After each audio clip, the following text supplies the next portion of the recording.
Ya vimos los atributos de la personalidad en las clases anteriores y solo nos falta uno. Habíamos dicho que eran 5. El nombre, el domicilio, el estado, la capacidad. Y hoy nos vamos a dedicar al patrimonio, que es el último atributo de la personalidad. Todos tenemos un patrimonio.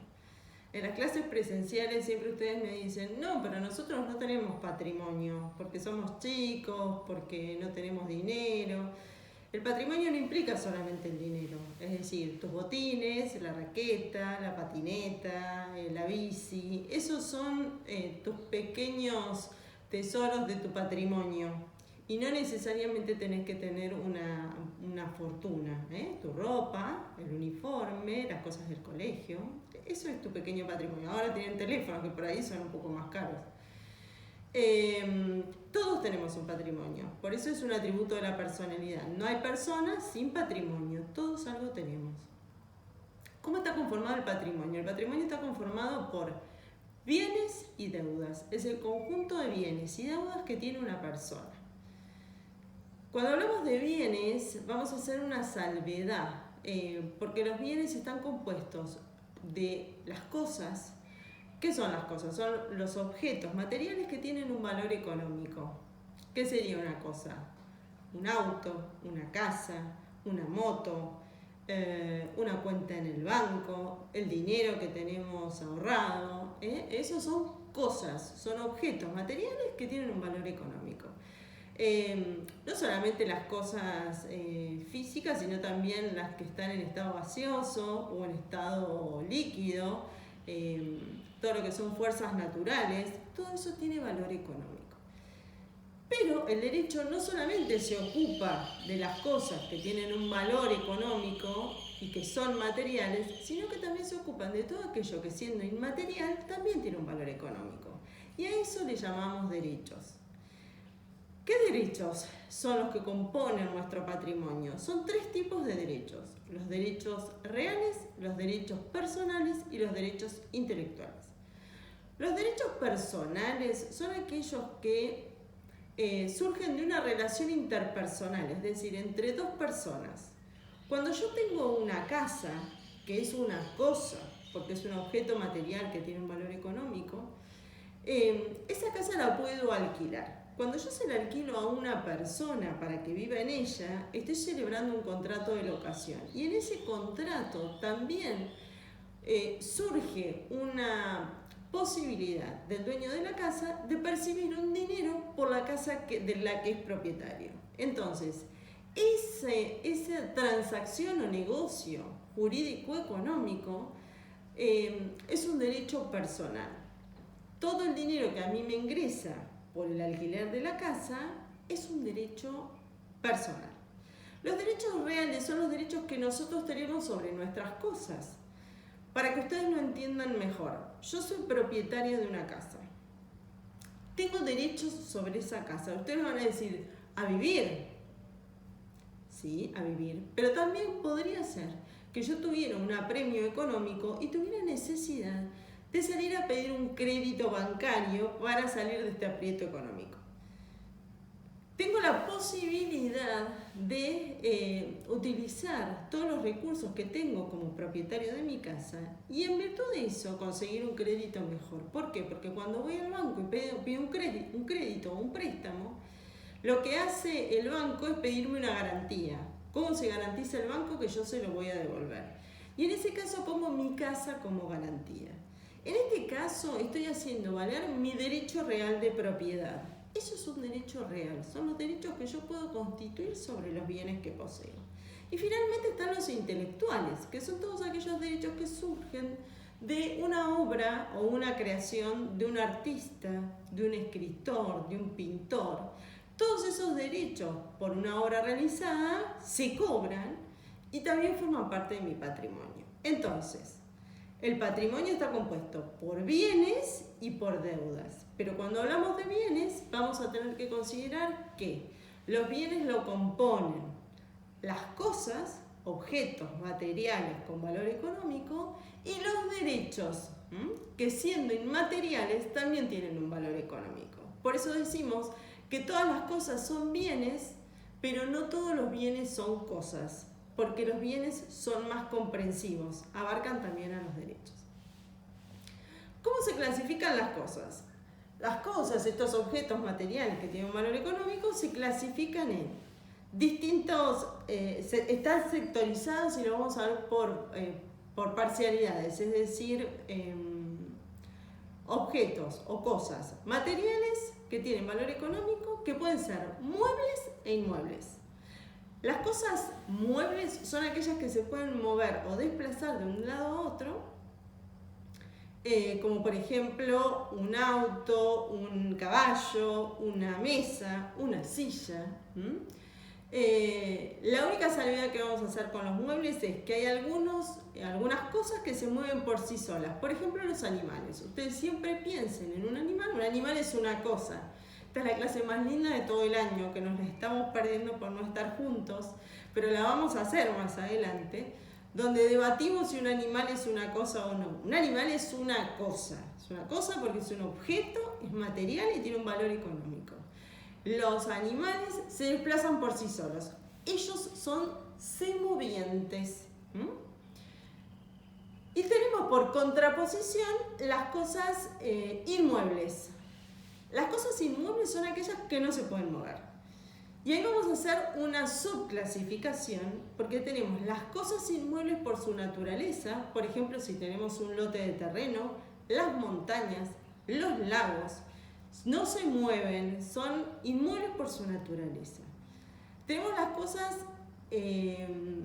inmuebles por accesión, que son aquellas cosas que están adheridas al suelo con carácter permanente. Por ejemplo, cuando construimos una casa, cuando construimos un edificio, cualquier tipo de construcción adherida al suelo es una cosa inmueble por accesión.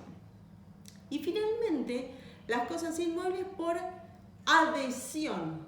¿Cuáles son esas cosas inmuebles por adhesión? Cuando en una casa colocamos una caldera para que nos dé calor en una determinada época del año, las estamos incorporando con carácter permanente. Cuando ponemos aire acondicionados, cuando ponemos puertas y ventanas, es así como una puerta, por ejemplo en Easy, expuesta para la venta, es una cosa mueble. Sin embargo, cuando está adherida a la casa con carácter permanente, pasa a ser una cosa inmueble por adhesión. Por eso cuando uno analiza un caso práctico y se les pregunta, tienen que fijarse exactamente qué dice el caso práctico, porque va a depender de eso si la incorporamos a una categoría o a la otra. Entonces, tenemos primero las cosas muebles e inmuebles. Las cosas que siguen son fungibles o no fungibles.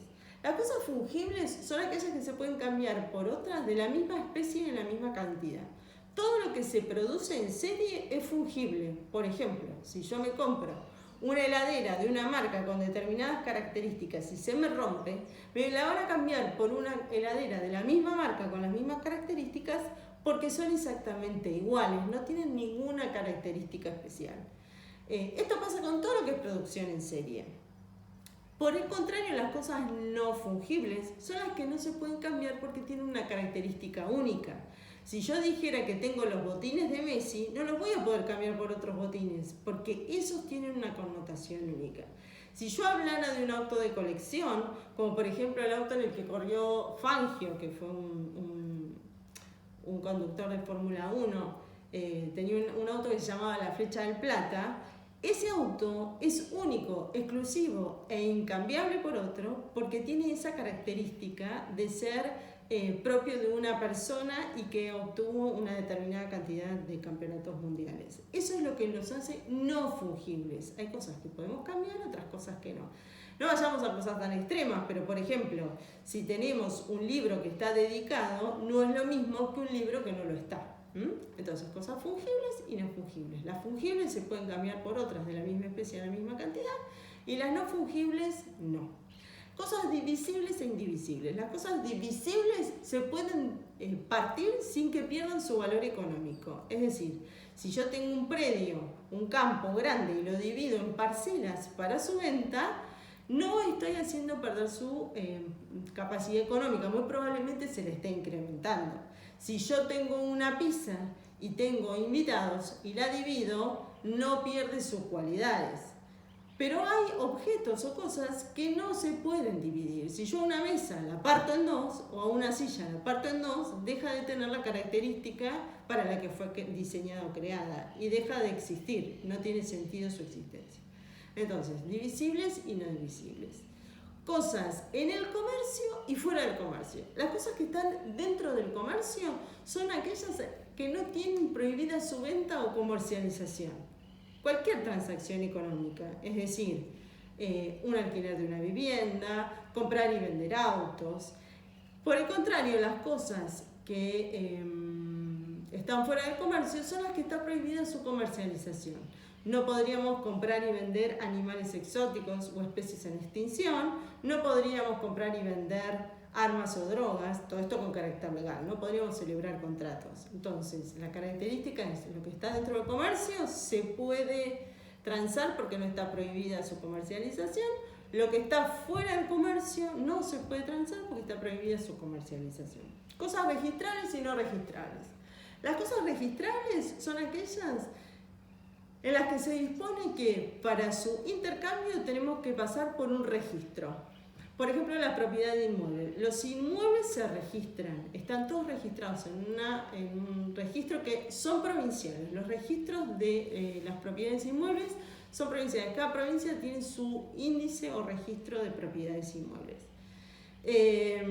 Y los autos también, pero el registro de la propiedad automotor es nacional. Existe un registro nacional donde está registrado todo el parque automotor que existe en nuestro país. Por eso que tenemos una documentación especial y para poder transmitirlo tenemos que acceder a esos registros. Cosas consumibles y no consumibles. Las cosas consumibles son las que se agotan con el primer uso. Por ejemplo, la comida, la bebida. Y también el dinero. El dinero no es que se agota, no es que se desintegra cuando nosotros lo usamos, pero una vez que sale de nuestro patrimonio no vuelve a ingresar. Por eso lo consideramos consumible. La nafta es consumible. Por el contrario, las cosas que no son consumibles son las que no se agotan con su primer uso. Por ejemplo, cuando nos compramos ropa, zapatos, calzados, un auto. Ahí tenemos la clasificación de las cosas. Lo último que me voy a referir es a los bienes que no son de propiedad de los particulares, porque todo esto que les estuve diciendo son los bienes de propiedad de los particulares. También existen bienes de propiedad del Estado, y ahí vamos a tener tres categorías. Los bienes del Estado, los bienes de dominio público del Estado, es decir, aquellos que todos podemos utilizar. Por ejemplo, las playas, por ejemplo, la plaza, por ejemplo, cualquier parque nacional. Estos son bienes del Estado que nosotros podemos acceder y utilizar. El Estado también tiene bienes que son privados del Estado, que son las empresas públicas, donde nosotros no tenemos acceso, no podemos acceder. Yo siempre les digo, si quisieran, por ejemplo, una de las empresas del Estado es Atucha, una de las centrales de energía atómica. Nosotros no podríamos decir con un termo y un mate buenas, venimos a tomar unos matecitos Atucha, porque no tenemos acceso a ese tipo de propiedades del Estado. Solo tenemos acceso a las que están habilitadas al público. Y finalmente están los bienes de dominio del Estado susceptibles, una palabra que les cuesta un montón y nunca la pueden escribir, susceptibles de apropiación por parte de los particulares. ¿Cuáles son estos bienes de dominio público del Estado? Los peces, por ejemplo, los caracolitos que ustedes se juntan en la playa cuando andan los veranos, un enjambre de abejas, todo esto que está en la naturaleza y siempre y cuando no sea de propiedad de otro particular, puede ser tomado por nosotros. Incluso esto pasa con algunos lagos, por ejemplo en la Patagonia, los lagos son de dominio público, son del Estado para utilización de todos los particulares. Pero si el lago estuviera dentro de un campo donde todo lo que lo rodea es del mismo propietario, ese Estado deja de ser de dominio público del Estado para ser de dominio privado. Es decir, nadie podría acceder a las playas para uso recreativo. Bueno, con esto terminamos la persona, terminamos el nombre, el domicilio, terminamos el estado, la capacidad y el patrimonio. Ya tenemos todos los atributos. Ya vamos a empezar con otra unidad en la clase que viene.